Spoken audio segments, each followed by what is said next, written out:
Nag-umpisa na nga ang kauna-unahang WTA 125 na kasalukuyang ginaganap dito sa Pilipinas. Ang mga manlalaro mula sa iba-ibang panig ng mundo, kanya-kanyang pakitang gilas sa kanilang naging laban. Wagi din sa unang game ang inaabangang Filipina tennis ace na si Alex Ayala na talaga namang humataw sa kanyang laban kontra sa Russian tennis player na si Alina Sharaeva. Ang detalye sa balitang A to Z Sports ni Lane Garcia. Matagumpay ang pagsisimula ng WTA 125 Philippine Women's Open 2026 na ginanap sa Rizal Memorial Sports Complex Tennis Court ngayong Lunes, January 26. Sa ligang ito, magkaharap-harap ang pinakamahuhusay na tennis players sa buong mundo.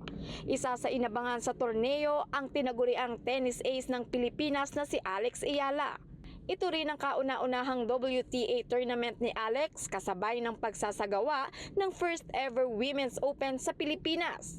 Sa qualifying single stroke, unang nakaharap ni Alex ang Russian player na si Alina Sharaeva na nakalaban na niya sa International Tennis Federation match noong 2020. Sa simula pa lang ng laban, hindi na magkamayaw ang fans na todo ang suporta kay Ayala.